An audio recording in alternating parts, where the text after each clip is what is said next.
Sony Xperia 10 review. Sony Mobile reported its first profit in years back in April, and that's a solid indicator that the company is on the right track. Last year, I was pleasantly surprised with the Xperia 10 II. This phone quickly found its way to our best phones under $400 pick, and for a good reason. It ticked all the right boxes at a crazy price. This year's model, the Xperia 10 III, bears a heavy burden of expectations upon itself. And it sort of lives up to these expectations. The design remains the same with a couple of refinements here and there. The phone is a tad more compact, the display is still very good and a joy to look at, the battery capacity has grown by a whopping 25%, making this phone a stamina monster, and the price is still good, Euro 429/ £399. The 3.5mm audio jack lives on to see another day, and so does the microSD card slot. On the other hand, there are some glaring omissions that can hamper the success of the Xperia 10 III. The biggest one is the lack of a high display refresh rate mode, HRR. The phone caps at 60 Hz. HRR displays are the latest trend in mobile, and many mid-range phones can already do 90 Hz or higher. The other big disappointment is the bundled charger. It's a joke. I guess a tiny 7.5W charger is better than no charger at all, but 3+ hours for a full charge is just not practical. At the end of the day though, the Xperia 10 III is still a good phone and still an evolution. Will it be a success? Only time will tell. Design. Why do all smartphones look the same? If I line up 5 different smartphones from 5 different brands before you, with the displays turned off, would you be able to tell which is which? That's right. I plan to do this experiment with my colleagues, but the point is clear: smartphone design is stuck. It's not surprising nor a bad thing per se. The glass sandwich design looks pretty and works well, and there's not much you can do when your smartphone is 90% display. And yet, if I put an Xperia phone in the aforementioned experiment, you'll spot it right away. The wide 21:9 screen aspect ratio, coupled with the symmetrical top and bottom bezels, make Xperia phones stand out without straying too far from the canonical smartphone design. And that's a feat in itself. But let's get back to the Xperia 10 III. The Mark III is very similar to the Mark II, design-wise, but there are some minor differences. For starters, the Xperia 10 III is slightly smaller than its predecessor, 3mm shorter and 1mm narrower. The speakerphone grille design has been tweaked, and now both the loudspeaker and the speakerphone are stylish crevices between the frame and the front glass. The camera bump on the back retains its elongated pill shape, but the design has been toned down a bit and looks cleaner. The front and back are Gorilla Glass 6 hugging a plastic frame between them. There's a volume rocker on the right and a capacitive fingerprint sensor just below it, doubling as a power button. Further down we find the dedicated Google Assistant button that's flushed with the frame and quite tiny. Update: the frame was cool to the touch, and this made me a bit suspicious. After asking Sony, I can confirm that it's made of metal. So, a really solid build with no corners cut. I'm not sure if anyone actually uses these. A physical camera shutter button would have been so much nicer, but it is what it is. The 3.5mm audio jack has survived for yet another generation and is placed on the top. The SIM tray is located on the left side of the frame, and you can use your fingernail to open the flap and take out the card. No pointy tools required. It's a hybrid dual SIM slot. You can use a microSD card in place of the second SIM. There's a fluorescent green rubber seal around the flap. The Xperia 10 III boasts an IP65/68 rating, which means it's protected for up to 1.5 m of immersion for up to 30 minutes, including splashing from a shower or an accidental, and brief, dunking. Display. The Xperia 10 III features a 6-inch OLED HDR panel with a resolution of 1080 x 2520 and 479 ppi pixel density. The resulting image is quite sharp and clear, and during testing, we measured 581 nits of peak brightness in auto mode. The color accuracy of the panel is also fairly good. The average delta E number we were able to get was 2.75 in original mode. Speaking of display modes, there's two concerning color calibration, the aforementioned original and a standard mode, the latter being the default one. If you want the most faithful color reproduction and enjoy a warmer screen, you should stick to original.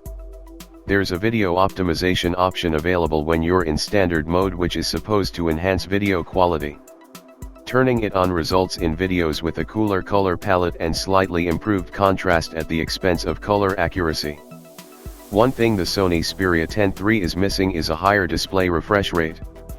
The OLED panel caps at 60 Hz, so no buttery smooth scrolling here, I'm afraid. It's a painful omission, especially when many mid-range phones can now go up to 90 Hz, and some high-tier models, like the Samsung A52 5G, can even do 120 Hz. With that being said, I find the display of the Xperia 10 III quite good overall. It's almost like you have a shrunken Bravia TV in your palm. Watching a movie on this clean and wide display is a totally different experience. Camera and audio. Sony Xperia 10 III follows closely in the footsteps of its predecessor with a familiar triple camera setup.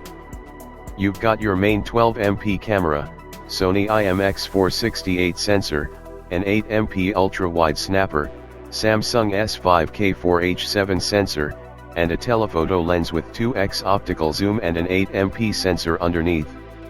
Actually, it's almost the same system as the one found on the Xperia 10 II. And it works well most of the time. It's a practical setup that makes a lot of sense, especially compared to the macro/depth sensor camera bundles found in other mid-range phones. The image quality is what you'd expect from a €400 phone. Opting for different sensors in the wide and ultra-wide cameras results in a different image color tone between the two. Pictures taken with the ultra-wide tend to be warmer than the ones shot using the main camera. The camera algorithms are quite good in detecting various scenes, such as backlight, macro, gourmet, for all the times you need your food photographed, portrait, and more. The AI can also detect if you're using a tripod or shooting handheld and adjust the settings accordingly. There are two modes on the ultra-wide, one prioritizes image quality and the other one takes care of image distortion through clever algorithms. It works pretty well and I highly recommend using it, specifically when you shoot compositions with lots of geometrical shapes and straight lines. There's a dedicated night mode and it feels like it was taken straight from the Xperia 10 II, as it works the same way and yields the same results. As with all computational-based software enhancements, your mileage may vary. You need a steady hand and a bit of patience to make it work, and in return, you'll get a bit more detail and focus in your low-light shots. The selfie camera is practically the same as the one in the previous generation, so no big surprises there. There's a new portrait selfie mode in the menu, but I found its background blurring algorithms not very accurate. You can shoot videos up to 4K 30 FPS, not a bad feature on a budget phone. However, 30 FPS looks choppy, especially if you're recording dynamic and fast-paced videos. There's always 1080p 60 FPS to make things smoother, but the end result is mediocre at best, and the image stabilization is not very good, either. The Xperia 10 III features a mono loudspeaker, and it is a front-facing one. I'm okay with the mono setup at this price point, and more importantly, it's a better quality speaker, compared to the one found on the Xperia 10 II. Not necessarily louder, but displaying more details in the sound with tighter and more natural bass response. Software and performance. If you pry open the Xperia 10 III, I don't recommend such extremes. It's a figure of speech, guys. You'll find a Snapdragon 690 chipset. This SoC is another 5G solution for the mid-range crowd. Technically, it's an improvement compared to the 665 from the last year, but not by much. There is some stutter from time to time, especially if you cold launch apps, and the 60 Hz display refresh rate doesn't help either. It's more prominent in the camera app, maybe due to the heavy software processing going on. On the other hand, the 690 is manufactured using 8nm tech, so it's very energy efficient, and it also supports 5G, the future of mobile communication. Thanks to the integrated Snapdragon X51 5G modem, the Xperia 10 III supports both mmWave and sub-6 5G frequencies, and also SA/NSA network architecture, standalone/non-standalone. 5G comes with a lot of asterisks and footnotes attached, and you should always check the fine print, as availability and speed can vary widely depending on the country you live in. In practice, I was able to get up to 250 Mbps download speed through my carrier, which is in compliance with the sub-6 sided network speeds. The Xperia 10 III comes equipped with 6 GB of RAM, a slight increase from the previous generation, 4 GB on the Xperia 10 II. The onboard memory is 128 GB, a nice baseline even by 2021 standards, and you can expand it via the microSD card slot that's still present, sharing physical space with the second SIM. The side-mounted capacitive fingerprint sensor deserves a few words as well. It's a solution that I normally prefer to the more modern under-display scanners, but the reader in the Xperia 10 III is quite slow. Sometimes it fails to register your touch, making you physically press the button to make it work, and it's not the smoothest experience overall. On the software side of things, we've got Android 11 with some Sony tweaks here and there. The interface is pretty clean and I'll dare to say businessy, with a focus on productivity, rather than glamour.